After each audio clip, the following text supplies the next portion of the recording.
بسم الله الرحمن الرحيم الحمد لله رب العالمين الصلاة والسلام على رسول الله صلى الله عليه وآله وأصحابه أجمعين أما بعد اللهم علمنا ما ينفعنا وانفعنا بما علمتنا وزدنا علما والحمد لله على كل حال وأعوذ بالله من حال أهل النار.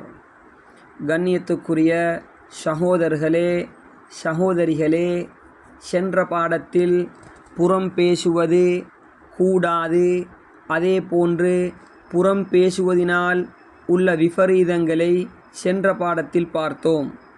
இன்றைய பாடத்தில் புறம் பேசுவது மார்க்கத்தில் அனுமதிக்கப்பட்ட சந்தர்ப்பங்கள் எவை என்பதைத்தான் இன்றைய பாடத்தில் நாம் பார்ப்பதற்காக வேண்டி வீட்டிருக்கிறோம். புறம் பேசுவது ஆகுமாக்கப்பட்ட 6 சந்தர்ப்பங்கள். உலமாக்கள் அவற்றை தெளிவாக ஹதீஸுக்களை ஆதாரமாக வைத்து கூறியிருக்கின்றார்கள். முதலாவது கட்டம், ஒரு மனிதன் புறம் பேசுவதாக இருந்தால் இந்த 6 சந்தர்ப்பங்களில் 6 நிலைமைகளில் அவனுக்கு புறம் பேசுவதற்கு அனுமதி கொடுக்கப்பட்டிருக்கிறது. அது புறமாக கருதப்படவும் மாட்டாது. முதலாவது சந்தர்ப்பம் அத்ததல்லும்.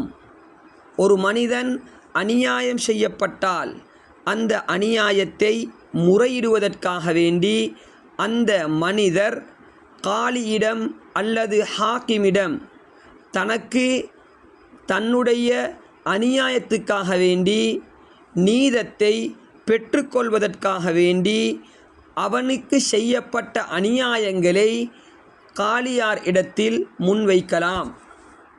இதற்கு மார்க்கத்தில் அனுமதிக்கப்பட்டிருக்கிறது. இரண்டாவது அல் இஸ்திஆனது அலா தகீரில் முன்கர் வரத்தில் ஆசி இல ஸவாப். மார்க்க முரணான செயலை மாற்றுவதற்காகவும் பாவியை சரியான வழியின் பக்கம் திருத்துவதற்காகவும் உதவி தேடுதல். இப்படிப்பட்ட சந்தர்ப்பத்திலும் ஒருவருக்கு புறம் பேசுவதற்கு அனுமதிக்கப்பட்டிருக்கிறது. உதாரணமாக, ஒரு மனிதர் கூறுகிறார், ஃபுலானுன் யஃப்அலு கதா ஃபஸ்ஜுருஹு. இந்த மனிதர் இவ்வாறு விடயங்களை செய்திருக்கிறார், அவரை கொஞ்சம் அவருடன் எச்சரிக்கையாக நடந்து கொள்ளுங்கள். அவர் அன்ன மனிதருடன் கொடுக்கல் வாங்கல் செய்திருக்கிறார், அவருக்கு இன்ன வேலையை செய்தார், அதனால் அவருடன் கொஞ்சம் பார்த்து நடந்து கொள்ளுங்கள். இப்படிப்பட்ட ஒரு செயலை, இப்படிப்பட்ட பேச்சுக்களை ஒரு மனிதர் பேசுகிறார் என்றால் இது புறமாக இருக்க மாட்டாது. ஏன்? அவர் அந்த அநியாயத்தினால், அவருடைய அந்த கெட்ட செயலினால் பீடிக்கப்பட்டிருக்கிறார்.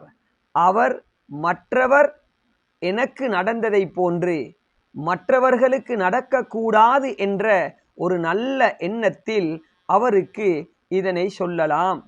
மூன்றாவது சந்தர்ப்பம் ஃபத்துவாவுக்காக வேண்டி ஒரு முஃப்தியிடத்தில், ஒரு ஆலிமிடத்தில் அவருடைய விடயங்களை சரியாக அறிந்து கொள்வதற்காக வேண்டி அவருக்கு ஒரு மனிதன் செய்த அநியாயத்தை, லலமணி அபீபி கதா, என்னுடைய தந்தை எனக்கு இவ்வாறு செய்தார், என்னுடைய சகோதரன் எனக்கு இன்னின்ன அநியாயங்களை செய்தார் என்று தெளிவாக கூறி அதற்குரிய மார்க்கத்தினுடைய சரியான மார்க்க தீர்ப்பை பெற்றுக்கொள்வதற்காக வேண்டி அவருக்கு எல்லா விடயங்களையும் முன்வைப்பதற்கு, ஒளிவு மறைவு இல்லாமல் சொல்வதற்கு மார்க்கத்தில் அனுமதிக்கப்பட்டிருக்கிறது. அந்த சந்தர்ப்பத்திலும் அவருடைய சகோதரர், அவருடைய பெற்றோர், அவர் எவரினால் அநியாயம் செய்யப்பட்டாரோ அவர் இல்லாத நேரத்தில் அவரை பற்றி பேசக்கூடியது அது புறமாக இருந்தாலும் மார்க்கத்தில் அதனை பேசுவதற்கு அனுமதிக்கப்பட்டிருக்கிறது. நான்காவது சந்தர்ப்பம் தஹ்தீருல் முஃமினீன் மினஷ் ஷர்ரி வ நஸீஹத்திஹிம். கெடுதி ஏற்படுவதில் இருந்து மூமீன்களை எச்சரித்து அவர்களின் நலன் கருதி சொல்லக்கூடிய வார்த்தைகளாகும். இது பல வகைப்படும். அதாவது அவற்றில் ஒன்றுதான் ஹதீஸின் அறிவிப்பாளர்கள். ஹதீஸின் அறிவிப்பாளர்களை நாம் எடுத்துக்கொண்டால் அவர்களை பற்றி விமர்சனம், அல் ஜரஹு வத் தஅதீல், நிறை குறை ஆய்வு செய்யப்படக்கூடிய நேரத்தில் அவர்களை பற்றி நல்ல விடயங்களும் சொல்லப்படும். அதே போன்று அவருடைய சொந்த வாழ்வில் பொய் பேசியிருந்தால் அவர் கذாபுன், முன்கருன், இவருடைய ஹதீஸ் ஏற்றுக்கொள்ள முடியாதவை என்று அவருடைய சொந்த வாழ்க்கையினுடைய விடயங்களை கூறுவதற்கு அந்த கூறக்கூடிய நேரத்தில் அந்த ஹதீஸை நம்மால் ஏற்றுக்கொள்ளவும் ஏற்றுக்கொள்ளாமல் இருப்பதற்கும் உதவியாக இருப்பது இந்த விடயங்களை சொல்வதுதான் என்பதினால் இந்த சந்தர்ப்பத்திலும் அவர் அறிந்தவற்றை குறை என்று பார்க்காமல், புறம் என்று பார்க்காமல் சொல்வது மார்க்கத்தில் அனுமதிக்கப்பட்டிருக்கிறது.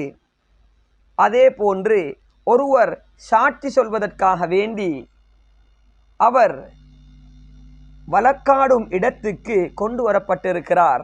இவரிடம் இவர் கண்டதை, இவர் கேட்டதை, இவருக்கு உறுதியானவற்றை கேட்கக்கூடிய நேரத்தில் இவரும் சொல்வது புறமாக கருதப்பட மாட்டாது. அதே போன்று திருமண பேச்சுவார்த்தையின் போது கணவனை பற்றி மனைவியுடைய வீட்டார்கள் இந்த வாலிபர் எப்படிப்பட்டவர் என்று கேட்கக்கூடிய நேரத்தில் அவரை பற்றி எதுவுமே சொல்லாமல் நாம் மறைத்து அந்த பெண்ணுக்கு திருமணம் முடித்து கொடுத்து அந்த பெண்ணுடைய வாழ்க்கை வீணாக போவதை வைத்து நாம் அறிந்ததை முறைப்படி சரியாக அந்த மணப்பெண்ணுடைய வீட்டார்களுக்கு சொல்வது புறமாக கருதப்பட மாட்டாது. ஏன்? மார்க்கத்துடைய லிகரலின் ஷர்ஈயின், மார்க்கத்துடைய ஒரு நோக்கத்துக்காக வேண்டி இந்த மனிதர், இந்த வாலிபர் இன்னின்ன பாவனைகளை எல்லாம் பாவிக்கின்றார், இவருடைய நண்பர்கள் இவர்கள்தான், இவர்கள் இன்னின்ன வேலைகள் எல்லாம் செய்திருக்கிறார்கள் என்று சொன்னால் அந்த மணப்பெண்ணுடைய வீட்டார்கள் இந்த வாலிபனுக்கு தன்னுடைய மகனை, தன்னுடைய மகளை கட்டி கொடுக்க வேண்டுமா இல்லையா என்று அவர்கள் முடிவெடுப்பார்கள். நாம் புறம் பேச மாட்டோம். அவரை பற்றி நலவைத்தான் நாம் சொல்வோம் என்று சொல்லி அனைவரும் அவரை பற்றி எல்லா நலவுகளை இல்லாதது எல்லாம் சொல்லி உள்ள கெடுதிகளை சொல்லாமல் இருந்தால் அந்த அப்பாவி பெண்ணுடைய வாழ்க்கை வீணாக போகிவிடும் என்பதினால் உலமாக்கள் தகுந்த ஹதீசுக்களை வைத்து, பல ஹதீசுக்களை முன்வைத்து இந்த சந்தர்ப்பத்திலும் ஒரு மனிதன் அவன் அறிந்த விடயங்களை கணவனுடைய விடயத்தில், மனைவியுடைய விடயத்தில், மனைவியுடைய வீட்டார்களுடைய விடயத்தில், கணவனுடைய வீட்டார்களுடைய விடயத்தில் கேட்கப்பட்டால் சொல்வது புறமாக கருதப்பட மாட்டாது. அதற்கு அந்த புறத்துடைய பாவமும் கொடுக்கப்பட மாட்டாது, அனுமதிக்கப்பட்டிருக்கிறது. இந்த சந்தர்ப்பத்திலும் பேசலாம்.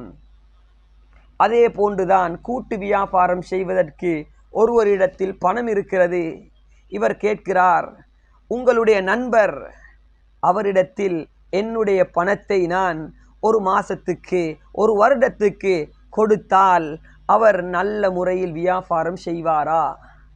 இவர் நினைக்கிறார் புறம் பேசக்கூடாது, புறம் பேசுவது ஹராம் என்பதினால் எதுவுமே சொல்லாமல் இருக்கிறார். அவர் நம்பிக்கையில் பணத்தை கொடுக்கிறார், அவர் நஷ்டத்தில் விழுந்து விடுகிறார். இந்த சந்தர்ப்பத்திலும் உண்மையை சொல்ல வேண்டும், புறமாக கருதப்பட மாட்டாது. அதே போன்று அமானிதம் வைப்பதற்காக வேண்டி ஒருவரிடத்தில் கேட்கப்படுகிறது, இவரிடத்தில் அமானிதமாக பொருட்கள் வைக்கப்பட்டால் இவர் அமானிதத்தை பேணுவாரா? அந்த சந்தர்ப்பத்திலும் உண்மை சொல்லப்பட வேண்டும். உள்ளதை உள்ளபடி சொல்ல இருந்து கொண்டிருக்கிறது. கொடுக்கல் வாங்கல், அவரிடத்தில் 5000, 10,000, 20,000 ரூபாய் கடன் எடுத்தால் அல்லது அவர் வந்து கேட்கிறார், அவருக்கு கொடுக்கலாமா? அவருடைய கொடுக்கல் வாங்கல் எப்படிப்பட்டது? கொடுப்பாரா, கொடுக்காமல் இருப்பாரா என்று கேட்பதும் புறமில்லை. ஏன்? அவருடைய கஷ்டத்திலிருந்து, அவர் நமக்கு கொடுக்கக்கூடிய கஷ்டத்திலிருந்து நம்மை நாம் பாதுகாத்து கொள்வதற்காக வேண்டி கேட்பது, பேசுவது புறமாக கருதப்பட மாட்டாது. அண்டை வீட்டார்கள் ஒருவர் ஒரு வீட்டை வாங்கப் போகிறார். அந்த வீட்டில் உள்ள அக்கம் பக்கத்து வீட்டார்களை பற்றி விசாரிக்கின்றார். நான் ஒரு புதிதாக ஒரு வீட்டை வாங்கப் போகிறேன். அந்த வீட்டுக்கு முன்னால் உள்ளவர்கள் எப்படி, பின்னால் உள்ளவர்கள் எப்படி, வலது பக்கம் உள்ளவர்கள் எப்படி, இடது பக்கம் உள்ளவர்கள் எப்படி என்று ஒரு மனிதர் கேட்கிறார் என்றால் அவருக்கு அவர்களுடைய தன்மைகள் சொல்லப்பட வேண்டும்.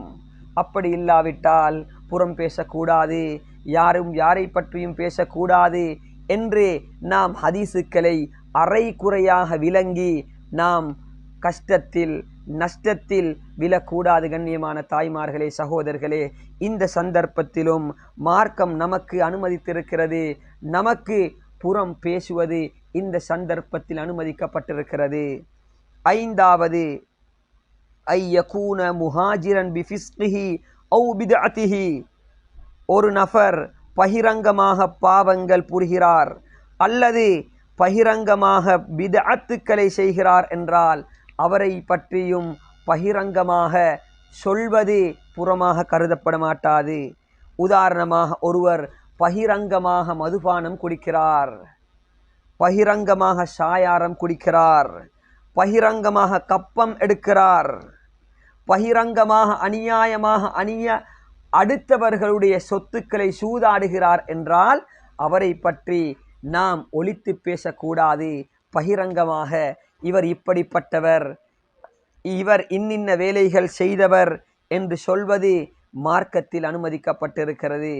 ஆறாவது, அத்தஅரீஃப் கஅன் யகூன الرجل معروفا بصفة يدل على عيب كأعمش والأعرج والأصم والأعور والأحول. பட்டப்பெயரால் அறிமுகமானவராக இருந்தால் அவற்றை குறிப்பிடுவதாகும். ஒருவர் அந்த ஊரில் அவருடைய பெயரை சொன்னால் யாரும் அவரை அறிந்து கொள்ள மாட்டார்கள்.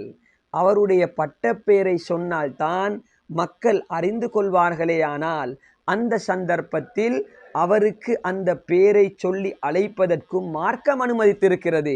உதாரணமாக, அஹ்மஸ் என்று ஒருவருக்கு பெயர் வைக்கப்பட்டிருக்கிறது.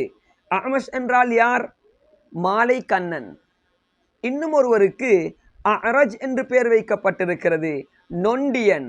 அந்த ஊரில் அஅரஜ் என்று சொல்லப்பட்டால் அனைவரும் அறிந்து கொள்வார்கள், அஅரஜ் என்றால் இவர் தான் என்று இருந்தால் அவருக்கு அந்த பெயரை சொல்லி நமக்கு அழைக்கலாம். அதே போன்று அல் அசம், செவிடர், செவிடன் என்று ஒருவருக்கு பெயர் வைக்கப்பட்டிருக்கிறது. அந்த பெயரினால் அவர் பிரபல்யமாகிவிட்டார் என்றால் அவருடைய பெயரை சொல்லாமல் அவருடைய இந்த பெயரை சொல்லி நமக்கு அழைக்க மார்க்கம் அனுமதிக்கப்பட்டிருக்கிறது, மார்க்கம் நமக்கு அனுமதித்திருக்கிறது. அதே போன்று அமா, குருடன், அல் அஹ்வல், மாறு கண் உடையவன் போன்ற பெயர்களால் பிரபலமானவர்களாக இருந்தால் அதன் மூலம் அவரை அறிமுகப்படுத்துவது அனுமதிக்கப்பட்டதாகும். எனவே கண்ணியமான தாய்மார்களே, சகோதரிகளே, இந்த 6 சந்தர்ப்பங்களை சரிவர விளங்கி இந்த 6 சந்தர்ப்பங்களில் நாம் இந்த விடயங்களை சமூக நலனை கருதி மார்க்கம் அனுமதிக்கப்பட்டதை சமூக நலனுக்காக வேண்டியே பாவித்து நல்லொரு சமுதாயத்தை உருவாக்கக்கூடிய சீதேவிகளாக நம் அனைவரையும் அல்லாஹு தஆலா ஆக்குவானாக.